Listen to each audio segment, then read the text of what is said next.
High everyone, नमस्ते। मेरो प्यारो प्यारो भ्युअर्सलाई प्रियाको किचनमा स्वागत छ।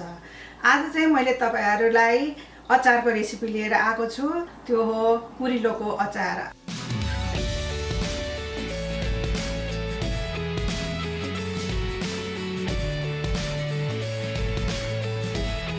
अब कसरी बनाइन्छ सुरु गरौँ है। पहिला हिट अन गरौँ। मैले चाहिँ यसो कुरिलोलाई चाहिँ यसरी टुक्रा पारेर राखेको छु। एउटा अन्दाजले मैले यति राखेको छु र अब यसलाई चाहिँ मैले यहाँनिर फ्राई गर्छु। पहिला सुरु प्यान तातियोस् र त्यसमा म तेल राख्छु। अलिकति सानो चम्चाले 1 चम्चा जति तेल राख्यो। अनि यसमा म यो कुरिलो राखिदिन्छु यसमा।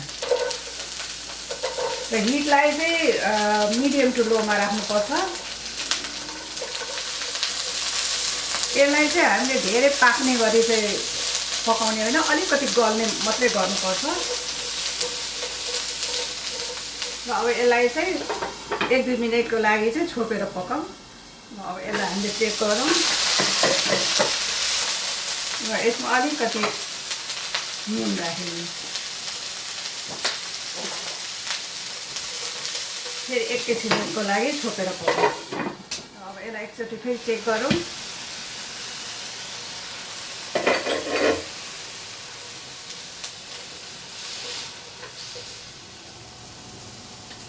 फेरि यसलाई हामीले 1 मिनेट पकाऊँ। हिट चाहिँ एकदम लोमा हुनुपर्छ। जब यो अलिकति भुटिसकिन्छ त्यसपछि हिटलाई चाहिँ लोमा लानुपर्छ र छोपेर पकाउने। अब यो कुरिलो चाहिँ हाम्रो बनिसकेको छ। अब यसलाई चाहिँ हामीले निकाल्छौँ र फेरि यो प्यानलाई राखौँ स्टोभमा र यसमा फेरि सानो चम्चाले 1 चम्चा तेल राखिदिउँ। र अब यसमा मैले 3 किसिमको बेल पेपर लिएको छु। एउटा रेड, येलो, ग्रीन गरेर 3 किसिमको लिएको छु मैले। अब यो तीनवटालाई नै यसमा राखिदिउँ।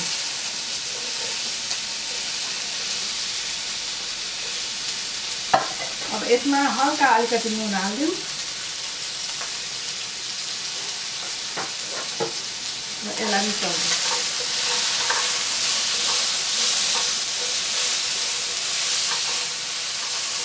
अब यसलाई चाहिँ हामी नछोपी 1 मिनेट फेरि यसरी नै फ्राई गरौँ।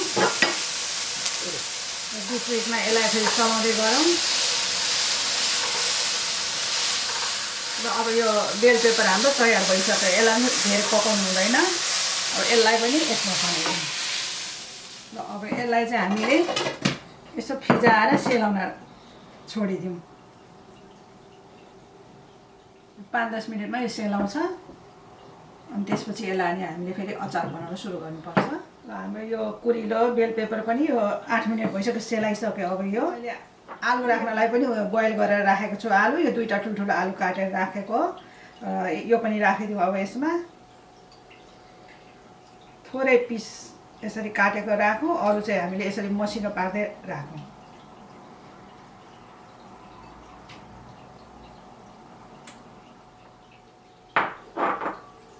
अब फेरि मैले यसको लागि चाहिँ हरियो कोसा मटर लिएको हो। तपाईहरुले सुक्खा हरियो मटरलाई भिजाएर हाल्नुभए पनि हुन्छ, यस्तो राखेर हुन्छ। फ्रोजन मटरलाई पनि भिजाएर फेरि राख्नुभए पनि हुन्छ। यो अचारमा सबै चाहिँ हेल्दी चिजहरू छ, सबै ग्रीन भेजिटेबलहरू छ। यो एकदमै राम्रो हुन्छ हाम्रो हेल्थको लागि। अब यो यति राख्नु अन्दाजले यसमा तेल राख्नुपर्छ। अब यो तेल म 3 चम्चा राख्छु। ठुलो चम्चाले 3 चम्चा। अनि नुन पनि अलिकति राखिदिउँ, थोरै नुन। यो सानो चम्चाले आधा चम्चा जति नुन राखिदिउँ। र यो पिरो नहुने खोर्सानीको धुलो हो। यो पनि यो ठुलो चम्चाको आधा चम्चा राखिदिउँ। यसले चाहिँ राम्रो कलर देखिन्छ अचार। र पिरो हुने खोर्सानीको धुलो चाहिँ मैले यो सानो चम्चाको आधा चम्चा लिएको छु।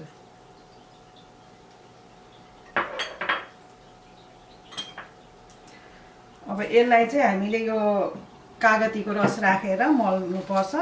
मैले चाहिँ यसमा कागती एउटा र अनि एउटाको आधा राखेको छु। यसमा राखिदिउँ। अब यसलाई हामीले मल्नुपर्छ।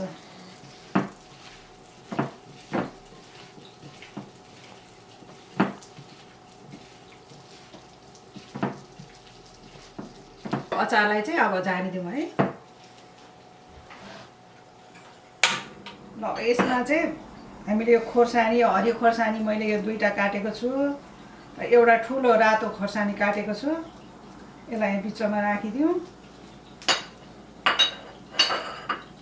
र मेरो प्यान पनि तातिसक्यो। अब यसमा तेल राखौँ। 2 चम्चा जति चाहिँ यसमा तेल राखौँ। अब तेल तातिसकेको छ। अब यसमा चाहिँ सानो चम्चाले आधा चम्चा म मेथी राख्छु।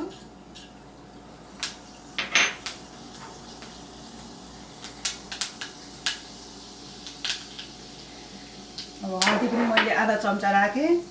अब यो मेरो मेथी झार्नलाई तयार भइसकेको छ। यो धेरै डढाएर राख्यो भने पनि मिठो हुँदैन। र अब यसलाई चाहिँ सार्नुपर्छ राम्रोसँग।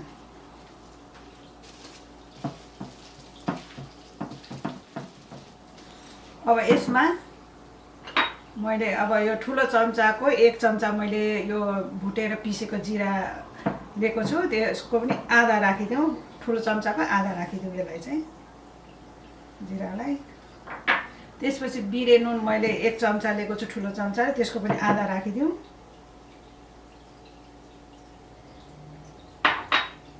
अब यसलाई फेरि मलौँ। यो अचारलाई चाहिँ राम्रोसँग मिक्स गरौँ। अब यो भुटेको जिराको पाउडर र बिरे नुनलाई।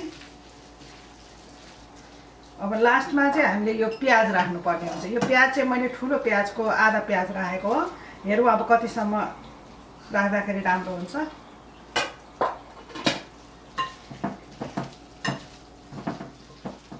एकदम अचारको बास्ना मिठो आइरहेको छ। अब यसमा म यो तोरीको काँचो तेल पनि राख्छु। यो पनि अन्दाजले 1 ठुलो चम्चाले राखिदिउँ तेल। यो बिरे नुन, भुटेको जिराको पाउडर अनि काँचो तोरीको तेलले चाहिँ एकदम चटपटा किसिमको, चटपटे जस्तो किसिमको स्वाद आउँछ अचार।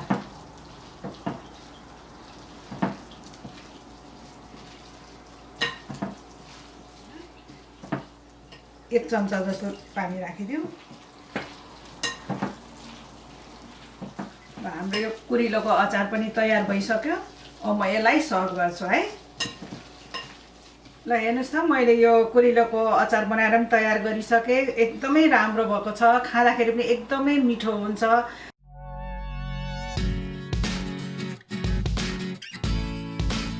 कतिलाई यो कुरिलो मन पर्दैन, तर यसरी अचार बनाएर खानुहोस्, पक्कै पनि मनपर्छ। र तपाईहरुले पनि एकचोटि ट्राई गर्नुहोस्, तपाईहरुलाई कस्तो लाग्छ।